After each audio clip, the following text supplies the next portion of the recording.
আমার ১৬ বছরের মেয়ে সকালে ঘুম থেকে ওঠার সাথে সাথেই তার বিছানার চাদর ধুতে যেত। তারপর সে নিজে স্নান করে কাপড় লুকিয়ে রাখত। আমার ছেলে ও মেয়ে একই ঘরে ঘুমাতো। তখন তারা প্রাপ্তবয়স্ক, কিন্তু আমি এদিকে মনোযোগ দিইনি। মেয়ে দিন দিন দুর্বল হয়ে যাচ্ছিল এবং আমার সন্দেহ হচ্ছিল। তাই একদিন আমি তার ঘরে গেলাম।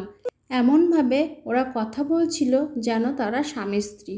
হঠাৎ দরজা খুলতে আমার চক্ষু ছানা বড়া হয়ে উঠল। আমার নাম আরুষি। এই গল্পটা আমার মেয়ে অদিতিকে নিয়ে। আমি বিজনরের ছোট্ট শহরের বাসিন্দা। আমি বিধবা হওয়ার পর আমার মা বাবা আমার দ্বিতীয় বিয়ে এমন একজন লোকের সাথে দেয় যারা আগে থেকে একটা ছেলে ছিল। আমারও একটা মেয়ে ছিল। আমার বিয়ের পর আমার ছেলে মেয়েরা একই ঘরে শুতো। আমার মেয়ে রোজ তার বিছানার চাদর পাল্টাতো। সে লুকিয়ে লুকিয়ে চাদরটা কাচতো। সে মাঝে মাঝে অজ্ঞান হয়ে পড়তো। সে খুব দুর্বল হয়ে গিয়েছিল। একদিন আমি ভোরে উঠে আমার মেয়ের ঘরে চলে যাই। সেখানে গিয়ে আমি যেই দৃশ্যটা দেখি সেটা দেখে আমার লজ্জায় মরে যেতে ইচ্ছা করছিল। ভগবানের কাছে শুধু একটাই প্রার্থনা করি, তিনি যেন কোনো মাকে কখনোই এমন দৃশ্য না দেখায়। ঘরে আমার ছেলে আর মেয়ে। আমার বিয়ের ২ বছর পরে আমি বিধবা হয়েছিলাম। তখন আমার ১৮ বছর বয়স ছিল, কারণ আমার বাবা মা ১৬ বছর বয়সে আমার বিয়ে দিয়ে দিয়েছিল।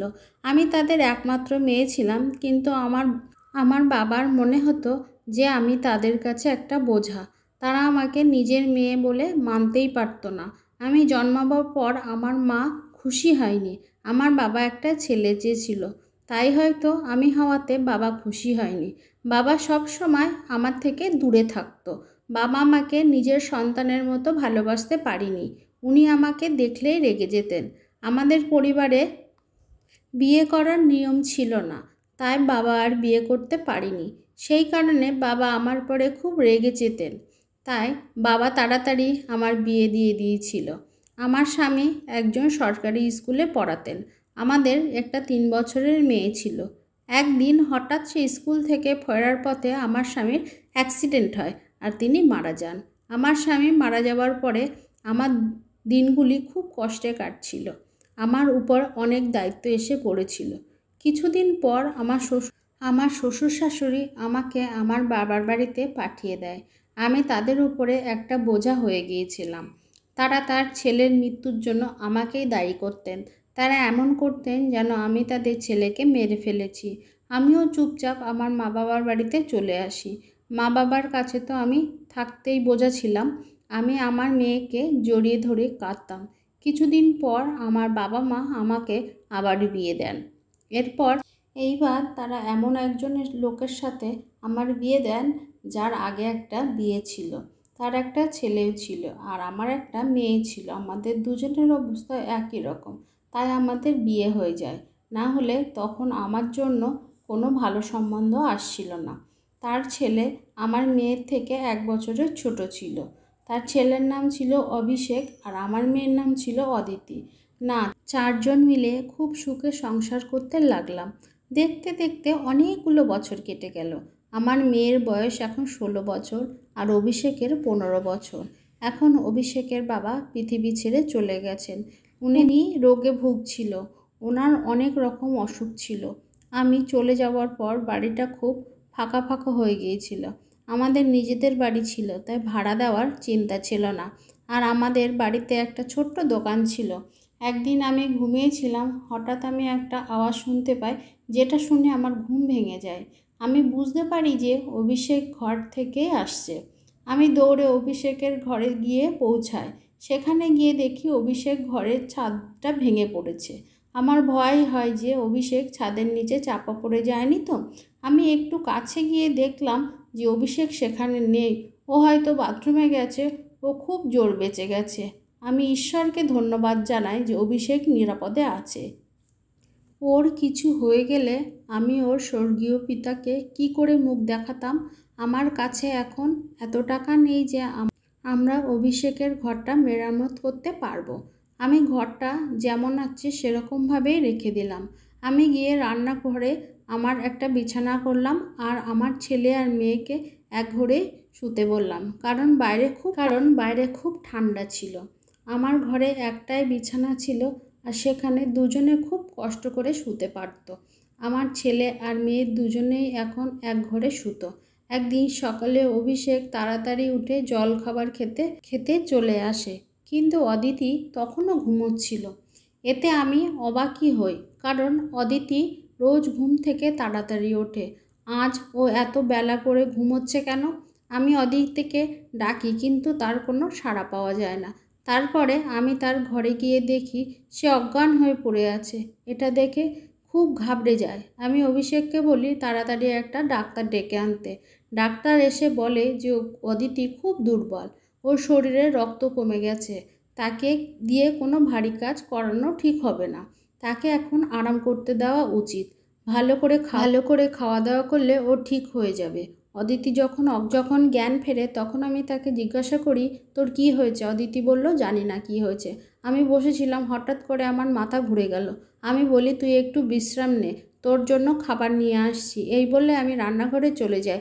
যখন আমি খাবার নিয়ে তার ঘরে আসি, তখন দেখি অদিতি বিছানায় নেই, আর বিছানার চাদরও নেই। আমি ঘরের বাইরে গিয়ে দেখি অদিতি বিছানার চাদর কাচ্ছে। আমি ওকে বলি, তুই এখন এসব চাদর কাচ্ছিস কেন? ডাক্তার তোকে আরাম করতে বলেছে, এক্ষুনি ওঠ এখান থেকে, আর ঘরে গিয়ে কিছুটা খাবার খেয়ে নে। না মা, এখনই চাদর কাচা দরকার। তুমি তো জানো আমাদের বাড়িতে একটাই চাদর আছে, আর এটা না কাচলে রাতে কি পাতবো বিছানায়? আমি বলি চাদরটা এতটাও নোংরা হয়নি যে আজকে কাচতে হবে। হঠাৎ তোর চাদর কাচার ভূত মাথায় চাপলো কেন? তুই ওঠ এখন এখান থেকে, চাদরটা আমি কেচে দেবো। কিন্তু সে আমার কথা শুনল না। সে নিজে চাদরটা কেচে ছাদে শুকোতে দিয়ে গেল। তারপর এসে জলখাবার খেয়ে নিল। আর অভিষেকও কাজে বেরিয়ে যায়। অভিষেককে আমি ম্যাট্রিক অবধি পড়াতে পেরেছি। ও একটা কাপড়ের দোকানে কাজ করতো, সারাদিন খুব খাটতো। আমাদের নিজেদের দোকানটা আমি একাই চালাতাম। আমাদের দোকানে বাচ্চারাই বেশি আসতো। সেদিন অভিষেক বাড়ি ফিরেই বলে সে বাইরে থেকে খেয়ে এসেছে, দেরি করে বাড়ি ফিরেছিল। অদিতি আগেই ঘুমিয়ে পড়েছিল। অভিষেক ঘরে গিয়ে শুয়ে পড়ে, আর আমি রান্নাঘরে বিছানা পেতে শুয়ে পড়ি। জায়গা বদলের কারণে আমার ঘুম আসছিল না। আমার স্বামী কথা খুব মনে পড়ছিল। আমার দ্বিতীয় স্বামী আমার খুব খেয়াল রাখতেন। তিনি আমাকে কখনোই আগের বিয়ের যে কোনো কথা শোনাতেন না। আমার মেয়েকেও তিনি নিজের মেয়ের মতনই ভালোবাসতেন। আমিও অভিষেককে নিজের ছেলের মতনও ভালোবাসি। অভিষেক আমাকে নিজের মায়ের চেয়েও বেশি ভালোবাসত। আমার সব কথা সে শুনত। সে এখন বাড়ির একমাত্র ছেলে, আর আমাদের একমাত্র ভরসা। ও না থাকলে আমার আর আমার মেয়ের কোথায় যেতাম? ওর কাজও খুব ভালো করত। আমি ওকে বলেছিলাম পড়াশুনো শেষ করে কাজ করতে। ওর কাছে যদি একটা ডিগ্রি থাকতো তাহলে ও একটা ভালো চাকরি পাবে। ও আমার কথা মেনে নিয়েছিল। পরের দিন সকালে অদিতি আবার অজ্ঞান হয়ে পড়ে। এইবার ওর চেহারা দেখে আমি ভয় পেয়ে যাই। মনে হচ্ছিল ওর শরীর থেকে সব রক্ত বেরিয়ে গিয়েছে, ও পুরো সাদা হয়ে গিয়েছে। আমি আবার ডাক্তারকে ডেকে পাঠালাম। ডাক্তারবাবু এসে বললেন, ওকে কি খাওয়ানো হয়েছে? আমি বলি, ও তো সেই ডাল ভাত আর সবজি খেয়েছিল। ওকে আমি ফল খাইয়েছিলাম, আর সারাদিন ওকে কোনো কাজ করতে দেওয়া হয়নি। ডাক্তারবাবু বললেন, তাহলেও ও আবারও এত দুর্বল হয়ে পড়ল কি করে? আপনাকে এই ব্যাপারটা সিরিয়াসলি নিতে হবে, না হলে আপনার মেয়ের প্রাণটাও চলে যেতে পারে। এইভাবে বারবার অজ্ঞান হয়ে পড়া আর এতক্ষণ ধরে অজ্ঞান হয়ে থাকা কোনো সাধারণ ব্যাপার নয়। ডাক্তারবাবু চলে যাওয়ার পর যখন অদিতিকে জ্ঞান ফিরল, তখন আমি ওকে বলি, আজকে তুই যদি কোনো কাজ করিস তাহলে আমার থেকে খারাপ আর কেউ হবে না। কিন্তু কিছুক্ষণ পর যখন আমি অদিতির ঘরে যাই, তখন আমি আবারও দেখি ও বিছানার চাদর পরিষ্কার করছে।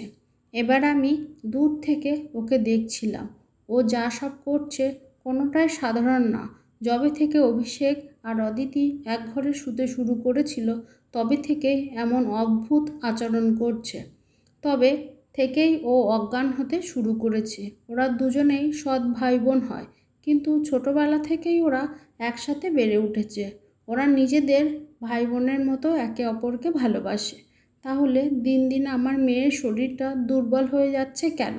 এমনটা তো তখনই হয় যখন একটা মেয়ে গর্ভবতী হয়, কিন্তু একটা কম বয়সী মেয়ে এরকম হওয়া একেবারেই স্বাভাবিক নয়। পরের দিন সকালে আমি দেখি অদিতি ছাদে চাদর শুকাতে দিয়ে গেছে। ও ভয়ে ভয়ে আশেপাশে দেখছিল যে কেউ ওকে দেখছে কিনা।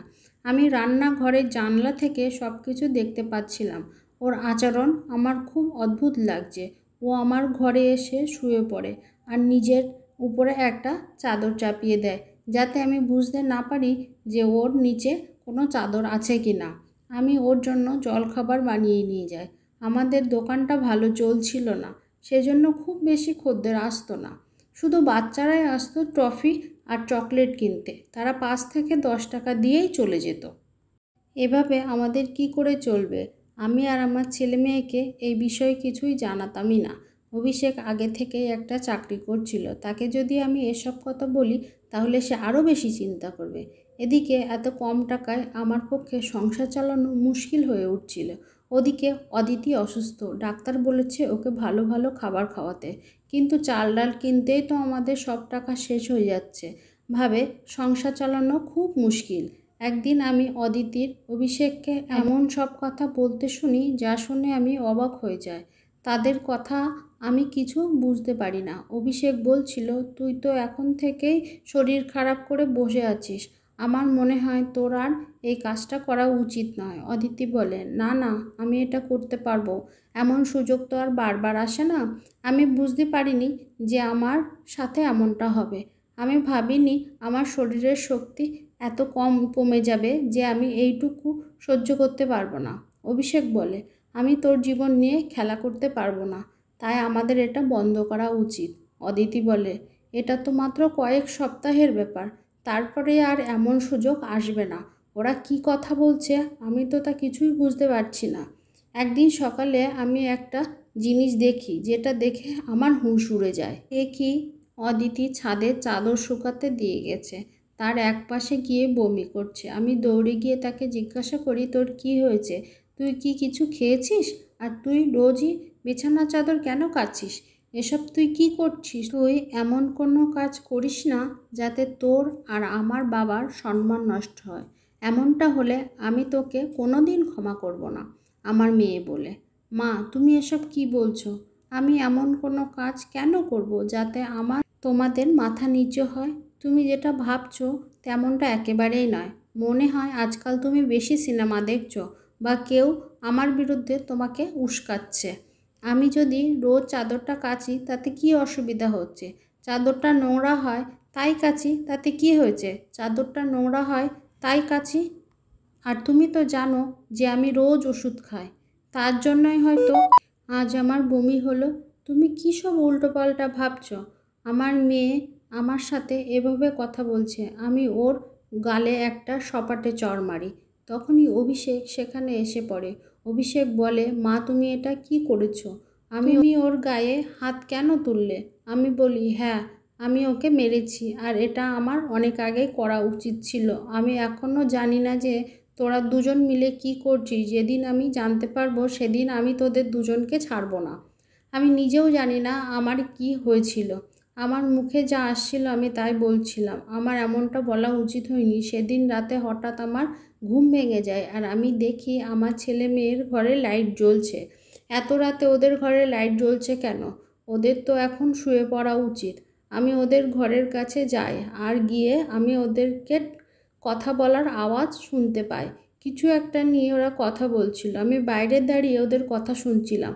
অভিষেক বলছিল, তুই খুব ভাগ্যবতী। অদিতি বলে, হ্যাঁ সে তো বটে, কিন্তু কাল যখন আমার শরীর খারাপ হবে তখন মা আবার চিন্তা করবে। অভিষেক বলে, আর মাত্র কয়েকদিন, ব্যাপারটা একটু সহ্য করে নে। আমি ভাবি ওরা এসব কি কথা বলছে। আমি আর সহ্য করতে পারলাম না। আমি দরজা খুলে ভেতরে যাওয়ার চেষ্টা করলাম, কিন্তু যেই আমি দরজা খুলতে গেলাম আমি দেখি দরজার ভেতর থেকে বন্ধ। ওরা ঘরের দরজা বন্ধ করে শুয়েছে কেন? এখন গরমের সময় ওদের তো দরজা খুলে শোয়া উচিত। অনেকক্ষণ ধরে দরজা ধাক্কা দিয়েছিলাম, কিন্তু ওরা দরজা খুলে না। ওরা দরজা খুলতে আধ ঘন্টা লাগিয়ে দেয়। ওরা যখন দরজা খোলে তখন আমি ভিতরে গিয়ে দেখি ওরা দুজন ছাড়া ঘরের ভিতরে আর কেউ নেই। ওদের চোখ মুখ দেখে মনে হচ্ছিল ওরা ঘুমোচ্ছিল। আমি ওদের জিজ্ঞাসা করলাম, তোরা কি করছিস? ওরা বলে, আমরা তো ঘুমোচ্ছিলাম। আমি বলি, মিথ্যে কথা বলছিস, তোরা জেগেছিলিস, আমি তোদের কথা বলার আওয়াজ শুনতে পেয়েছি।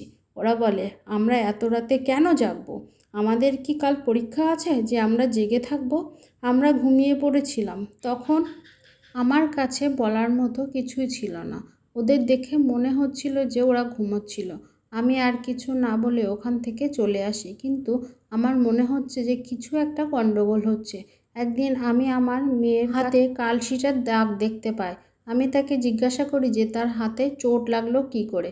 সে আমাকে বলে যে তরকারি কাটতে গিয়ে ছুরিতে তার হাত গিয়েছে, কিন্তু ছুরিতে কাটলে তো আঙুল কাটতো। তখন সে অজ্ঞান হয়ে পড়েছে। কখন তার শরীরে আঘাত চিহ্ন, কখনো বা লুকিয়ে লুকিয়ে বিছানার চাদর কাটছে। এসব কি হচ্ছে? আমি যেটা ভাবছি সেটা সত্যি নয় তো? আমি ঈশ্বরের কাছে প্রার্থনা করছিলাম যে আমার আশঙ্কা যেন সত্যি না হয়, কিন্তু এই সব চিহ্ন তো সেই দিকেরই ইঙ্গিত দিয়ে করছে। ভুলটা আমারই। আমার অদিতি আর অভিষেককে এক ঘরে শুতে দেওয়া উচিত হয়নি। ভাই বোন হলেও ওরা সৎ ভাই বোন, আর ওরা কম বয়সী ছেলে মেয়ে। এই বয়সে ছেলেমেয়েরা সহজেই ভুল করে বসে। ওদের আবেগ অনেক বেশি। আমারই ওদের উপরে নজর রাখা উচিত ছিল। বড়রা যদি ছোটদেরকে না সামলায় তাহলে তো ওরা ভুল করবেই। সব দোষ আমারই। এখন থেকে ওদের উপরে নজর রাখছিলাম। একদিন আমি ঘরের বাইরে থেকে ওদের কথা শুনতে পাই। আমার ছেলে আমার মেয়ের জন্য ওষুধ এনেছিল। সে অদিতিকে সেই ওষুধের ট্যাবলেটটা দিয়ে বলে, তুই এটা খেলে তোর সমস্যা দূর হয়ে যাবে। প্রতিদিন রাত্রেবেলায় শোয়ার আগে তুই এই ট্যাবলেটটি খাবি, তাহলে দেখবি তুই সকালে আর অজ্ঞান হবি না। অদিতি সেই ট্যাবলেট তার নিজের আঁচলে লুকিয়ে ফেলে। তারপর থেকে আমি দেখি অদিতি আর অজ্ঞান হয় না। কিন্তু একদিন হয়তো ট্যাবলেট শেষ হয়ে গিয়েছিল, তাই অদিতি আবার অজ্ঞান হয়ে পড়ে। সেদিন আমার ছেলে বাড়ি ছিল না, তাই আমি ঠিক করি এই সুযোগে কাজে লাগাবো। আমি অদিতির বিছানা চাদরটা তুলে নিয়ে ঘরে নিয়ে আসি। আমি দেখতে চাই যে ওই চাদরে কি এমন লেগে থাকে যার জন্য অদিতি রোজ সেই চাদর কাচে। এমনকি তার শরীর খারাপ থাকার সত্ত্বেও চাদর কাচতে তার ভোলে না। আমি চাদরটা ঘরে নিয়ে এসে সেটাকে খুলে দেখি। প্রথমে আমি কিছুই দেখতে পাই না, কিন্তু যখন আমি আরও ভালোভাবে দেখি তখন আমার চোখে পড়ে যে গোটা চাদরে তাতে সাদা সাদা চুল লেগে আছে। আমি বুঝতে পারলাম না যে ওটা কিসের চুল।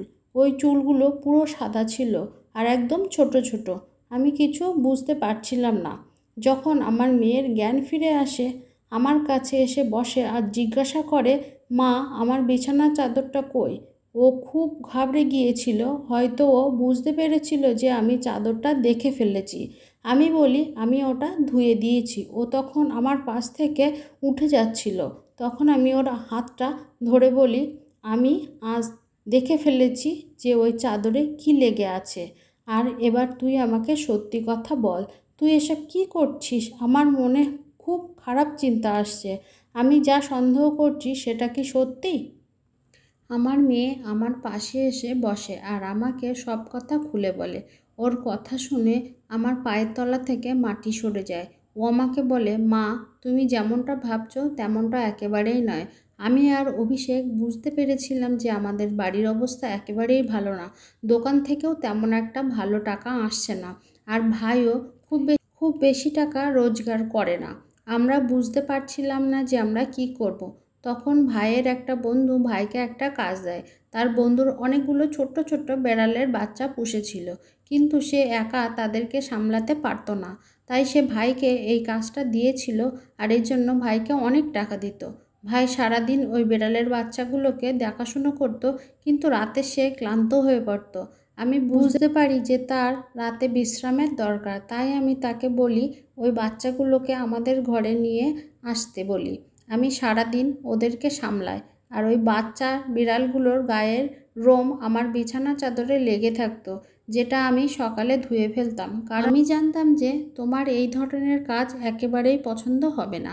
আমরা তোমাকে এ ব্যাপারে কিছুই বলতে চাইনি, কিন্তু কয়েকটা দিন যাওয়ার পরে আমি বুঝতে পারি যে আমার বিড়ালে অ্যালার্জি আছে। তাই আমি সকালে অজ্ঞান হয়ে পড়তাম। তাই ভাই আমাকে যে ট্যাবলেট এনে দিয়েছিল সেটা অ্যালার্জির ওষুধ। ভাইয়ের বন্ধুটা খুব বড়লোক। সে আমাদের এই কাজটার জন্য প্রতিদিন 1,000 টাকা করে দিত। কাল ওই বিড়াল বাচ্চাগুলো আমাদের বাড়িতে শেষ দিন ছিল, কারণ আজ ভাইয়ের বন্ধু ওদেরকে নিয়ে অন্য শহরে চলে যাচ্ছে। আর এই কয়েকদিন আমরা অনেক টাকা কামিয়ে ফেলেছি, যেই টাকা দিয়ে আমরা ভাইয়ের ঘরের ছাদটা মেরামত করতে পারবো, বাড়ির কিছু জিনিসপত্রও কিনতে পারবো। আমরা জানতাম তোমার পোষ্য বেড়াল পছন্দ নয়, তাই আমরা তোমাকে এই ব্যাপারে কিছু বলিনি। কিন্তু তুমি কত কিছুই ভেবে বসেছিলে। তুমি আমাদেরকে সন্দেহ করছিলে। অভিষেক আমার সৎ ভাই হলেও আমি ওকে নিজের ভাইয়ের থেকেও অনেক বেশি ভালোবাসি। সবসময় আমাদের কথা ভেবে চলেছে। তার আত্মীয়রা তো অনেক বড় লোক, সে চাইলে তাদের কাছে গিয়ে থাকতে পারত, কিন্তু ও আমাদের দেখবে বলে এখানে রয়ে গেছে। আমার খুব আফসোস হয় এই ভেবে যে আমি ওদেরকে সন্দেহ করেছিলাম, কত কিছু ভেবেছিলাম, কিন্তু ওরা সত্যি কত ভালো। আমার জীবনে অনেক খারাপ হয়েছে, কিন্তু তার মধ্যে একটা ভালো জিনিস হলো ভগবান আমাকে এমন দুটো সন্তান দিয়েছে যারা বুদ্ধিমান, পরিশ্রমী আর দায়িত্ববান। অভিষেক ফিরে আসার পর আমি তাকে কিছুই জানাইনি, অদিতিও তাকে তেমন একটা কিছু জানায়নি। কিছুদিন পর অভিষেক তার ঘরের ছাদটা সারিয়ে ফেলে। আমার ছেলে আর মেয়ে দুজনেই খুব পরিশ্রমী, দুজনেই খুব পরিশ্রম করতে শুরু করে। আস্তে আস্তে আমাদের সুদিন ফিরে আসে। মেয়েটি বাড়ি বাড়ি গিয়ে বাচ্চাদের টিউশনি করতে থাকে। আর ঈশ্বরের কাছে ধন্যবাদ যে আমি যেটা ভেবেছিলাম সেটা হয়নি। আর অদিতি আর অভিষেককে একই ঘরে শুতে দেওয়া আমার উচিত হয়নি। বাচ্চাদের দিকে সবসময় খেয়াল রাখবেন ও সাবধানে থাকবেন।